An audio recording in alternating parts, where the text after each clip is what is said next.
Alright, welcome back. Another episode of Bellwright. We are on day 21. It is now time to make all of the thatch we need for the village house, or village hall. We need 10 more thatch, which means, according to this, we need 50 more straw. So, looks like I got some work to do. But as we had mentioned in a previous episode, the goal: get the village hall built, get some more tier 2 structures researched and built. We are going to do what we can in Padstow.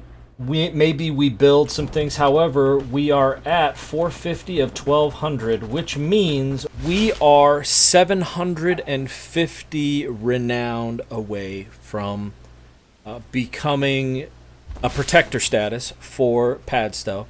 And when we do that, there are a few people that are insanely good that we want to hire or bring over to the village. But the goal is when we want to start a liberation period, we need to have at least 12. To be honest, I'm going to go for 15 since I'm already this far into at least this far into research and building on day 21. So, what we could rely on is coins. Now, we could go around looking for points of interest that have chests, and sometimes those chests have coins, or we could look at completing a few of the quests in some of the other villages that we now have access to, which is all of them. And doing that would potentially get us some of those coins. But if we wanted to go focus all in on coins, like all in, we need to have enough coins to get 750 trust with Padstow. And when you turn in a coin to the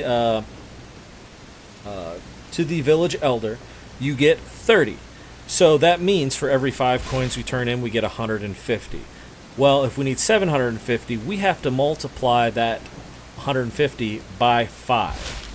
Which means if it takes 5 to get to 150 and we need 5 times that in order to get to 750, we need 25 total coins. Right now, I'm pretty sure I'm only sitting on about 15, so we are not there yet. However, might not take too long to find those few more coins, and it may be worth it to do some exploring to get that. So, something potentially to consider. But yes, those are the goals for days 21 through 30. Additionally, we are going to set up an outpost to get more, 1, river reed, and 2, ores. Unfortunately, copper is going to be the easiest to set up an outpost for, so that's what we're going to do. But yeah, we are going to go over the outpost, how it works, everything. So hopefully that will be helpful. But when we get there, I will show you. The first thing I'm probably going to be doing is the outpost, since I do have 6 people. And that will probably be coming in the next day or 2. But until then, I will see you. All right. Now, it's time to go over outposts. So, as you can tell from up here, they're just, get off of that. There isn't a whole lot of close ore. Now, I really wish there was a copper, or not a copper, but a tin node over here as well. But, copper is needed as well, but I'm also going to be, getting river reed, which is why I have these here. But basically what's going to happen is we are going to go over to let's see, it's this one right here, and we're going to note that this is housing tent 4. So what we're going to do is housing tent 4. We're going to create a new outpost, and this is going to be Copper River. You know, mine as well. You know, just so I know, Copper River. And so now we need to assign someone here. So what we're gonna do is, I wanted to say, I wanted to take, not Simone, I wanted to take,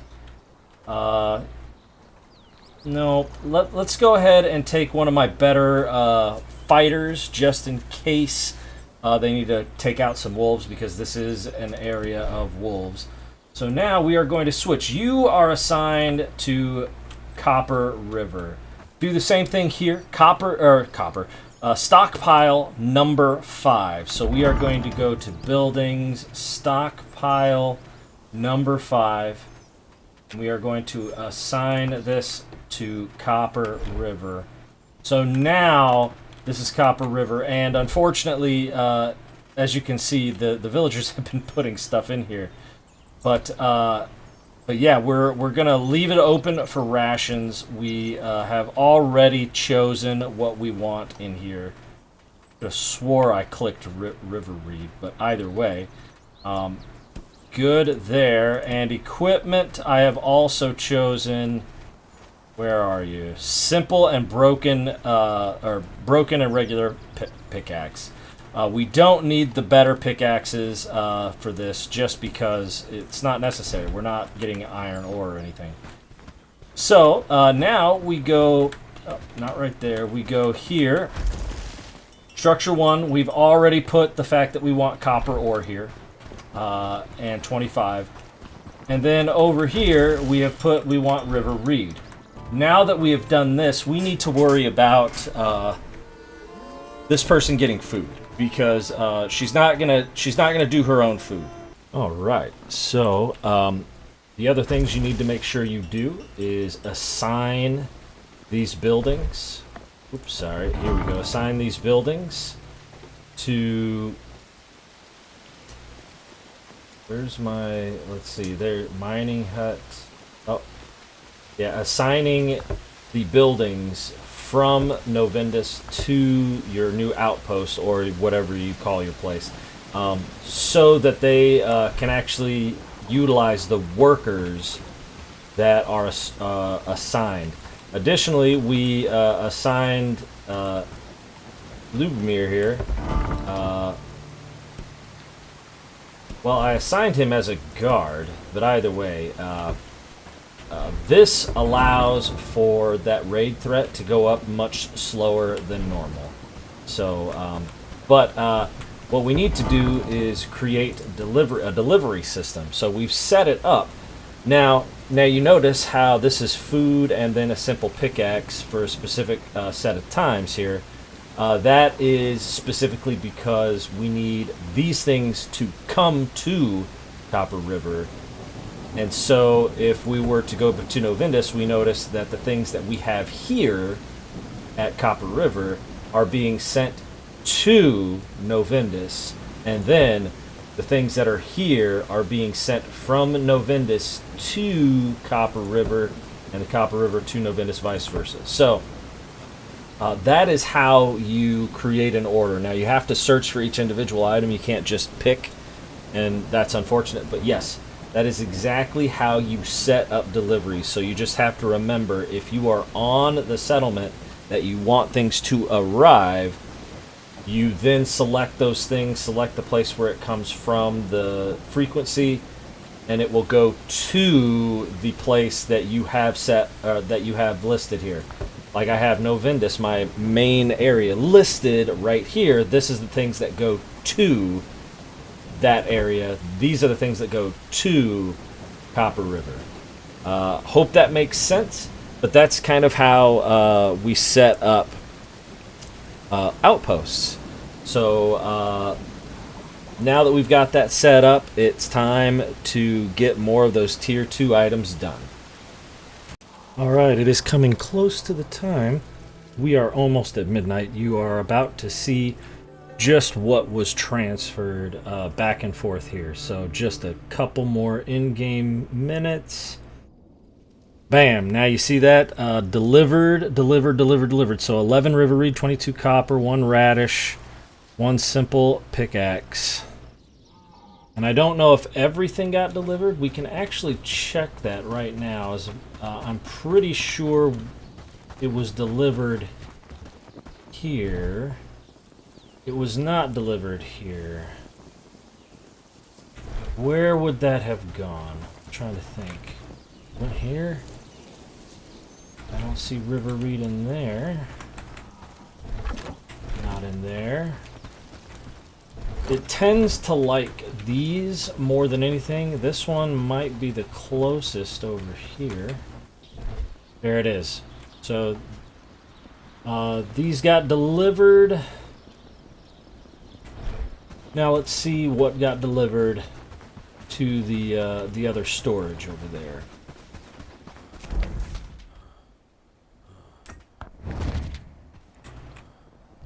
Alright, so we got 1 radish, we've got raw meat, and we got a simple pickaxe delivered. So, it works for what we have. Unfortunately, we don't have a whole lot. So, we're going to have to work on what food gets sent over here. But, yeah, the outpost system works. It's just a matter of knowing what to put where. I'm back to making thatch. I will see you with the next update. Alright, so we are back with, let's just call it experience. So there are certain things that you want to have experience started with when you are reading the book, and it has to be when you finish the book. And in order to get those things, you need to find certain things. Well, first thing I'm going to do is I'm going to point out the fact that I am here in the swamp that is just north of Black Ridge Pool, and if you wanted to just find cranberries, you could do it here. I'm not going to take a whole bunch because I don't want to take a whole bunch, but you would have to brave these swamps, and the reason I say brave is because, as you can see, there is a group of people there, and there's a straight hideout encampment right there. So you really have to be careful walking around this area.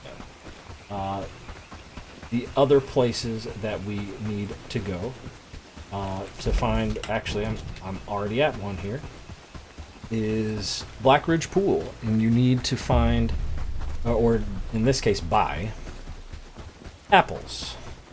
Alright, here's the merchant. You can buy the apples straight from him. It only costs 3 gold, which is nice. It gives you a 20% gain. Same as what you would get for cloudberry, or sorry, not cloudberries, fish stew. So you can stack those, and I should have already. Did I get it? Nope, it's about to happen. But the next place we want to go is Krasmir. You can purchase cloudberries and the fish stew in Krasmir. Alright, here we are in Krasmir. Purchase cloudberries, which give you a 50%. It's, in my opinion, well worth the 12 gold for it.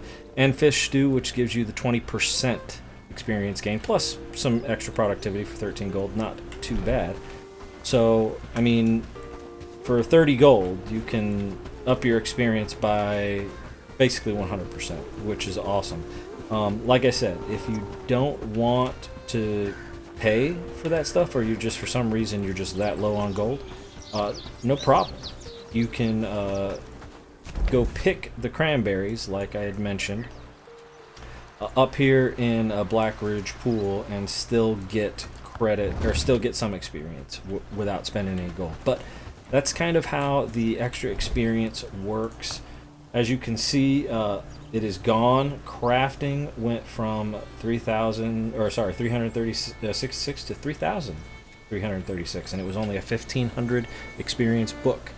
So just a quick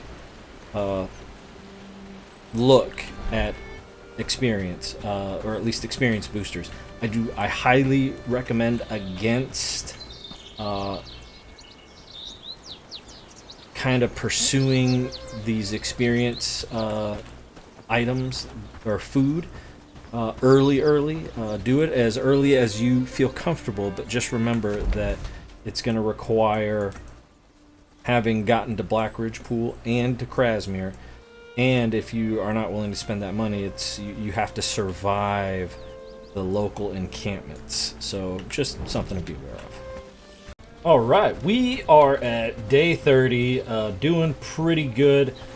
Wanted to show you what the progress was at the end of day 30. We've already got a house built. This is a 3-person house instead of 2. So like with these, you only get 2. Additionally, when you put people together in this house, they're fine. But if you put them, if only 2 of them, and they state as such that, you know, I'm glad I only have to live with 1 other person or whatever. However, when you create the house, it's 3 people, 2 others, and they require the same distance, 10 meters. So this is going to go soon enough. But we've got the house. We have built the toolmaker. We have built the Weaver hut. We are almost done. Actually, and we've built the hunter's camp because we desperately need hunting. We need the meat and the hides. But we are almost done. We only need a few more rope and a few more thatch for the lumberjack. But the thing that and we've gotten a couple of barns placed as well. We desperately needed the extra storage. So as you can see, you get 1,000 storage here, and this already has 500 things in it. Unfortunately, a bunch of it's spoiled food. But we're gonna get rid of that soon enough. We built the outhouse out there, if you can see. But we have a well. We have the what is this called? The staging ground. Another barn. Oh, jeez.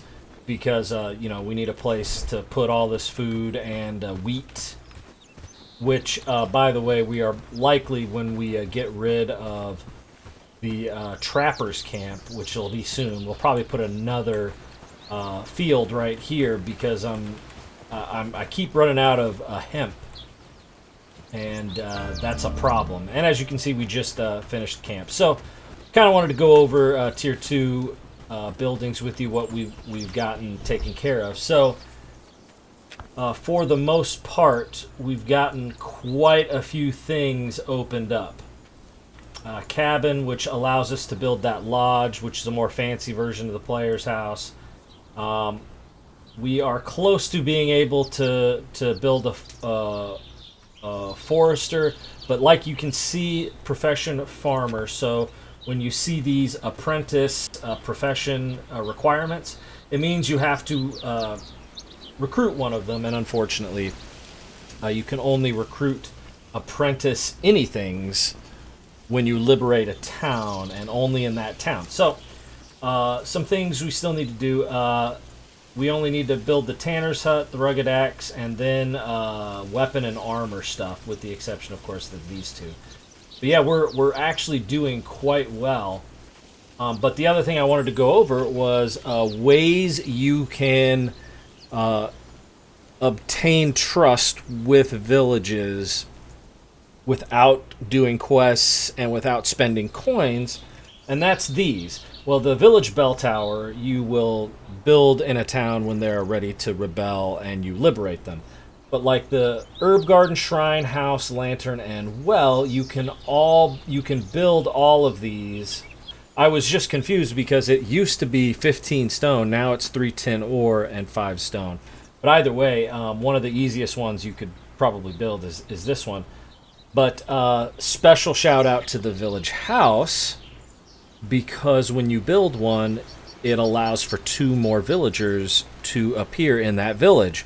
So what I highly recommend is, you know, maybe for aesthetics, build one of each.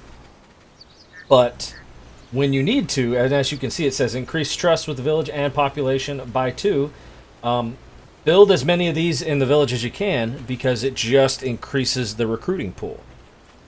But yeah, we are actually very, very close to getting a lot of that done.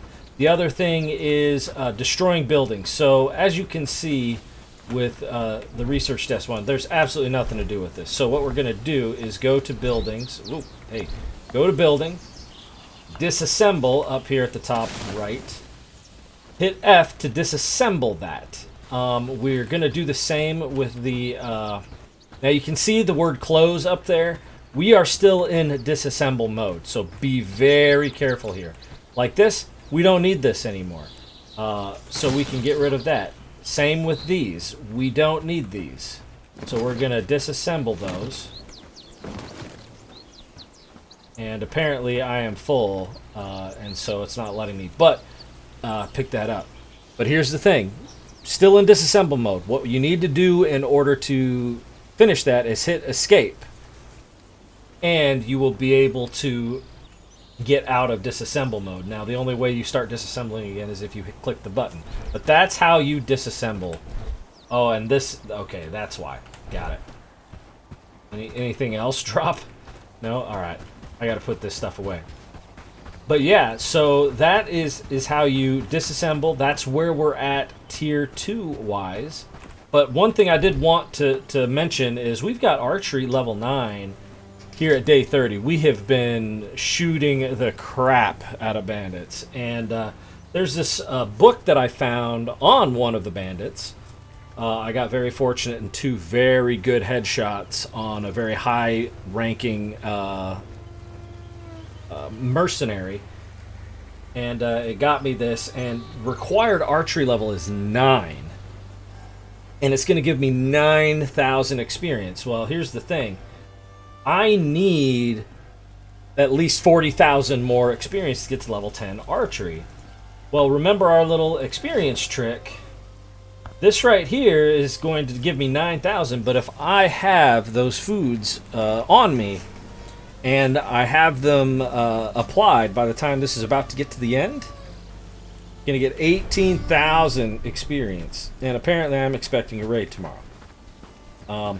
We did this at 1830, so we'll have to remember 1830 to see if there's any difference. The only really big difference I noted was with the Apprentice books took just a few more in-game hours longer than the Journeyman books took just a couple of in-game hours longer. But yeah, we are actually sitting pretty well. We've got 8 people here, and we've got 2 people at Copper River. And so we're sitting at 10, but that's obviously not enough. So what is planned for the next episode? Bolster our forces. So besides wanting to kind of finish up tier 2 without the apprentices, because we have absolutely no intention of liberating anything right now, we're going to hire a lot more people. And to do that, we really need the good people from Padstow. And while I could install a few of those village items, we found enough coins where we could do it. We could actually... Oh, geez, man, I can't let some of this food go to waste here. 106 smoked mushrooms. Jeez. Oh, and they're running all up in each other there. Oh, and this... it's coming quick. Best be indoors before dark. I found this on a another mercenary, which was really nice, actually. But, yeah.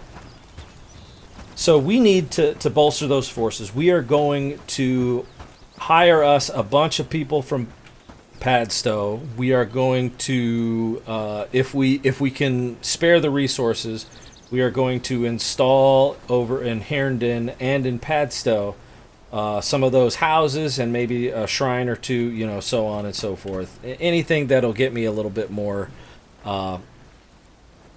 trust with those villages. But we have got a stupid amount of quests from a lot of different places. We are going to quest the crap out of all of those towns. We've got plenty of them. Bradford, Farnworth, Krasmere, Horndean, and Blackridge Pool. And that's kind of the goal. I want to get to 4 outposts, and I want to get to 25 people. I'm at 10 right now, which means I need to hire 15 more people, which means I need to build more houses and more housing huts, I believe is what these are called. Housing tents in those on those outposts. But we need an outpost for iron ore, and we need another outpost for river reed, and we need an outpost for some of the stuff that just isn't growing as fast as, or going as fast as I'd like as far as growing goes. So, but yeah, that is the plan for the next 10 days. The hope is to show you, what we can do with that force the next 10 days after that. And the last thing I really want to focus on is, I could probably get rid of this too, but we are going to craft a tier 1, highest level tier 1 set for all 25 of the members, which means we are going to have to use resources like crazy, which is probably why we want to build all those outposts. But that is going to do it for this episode. Like and subscribe for more content. And as always, I'll see you in the next video.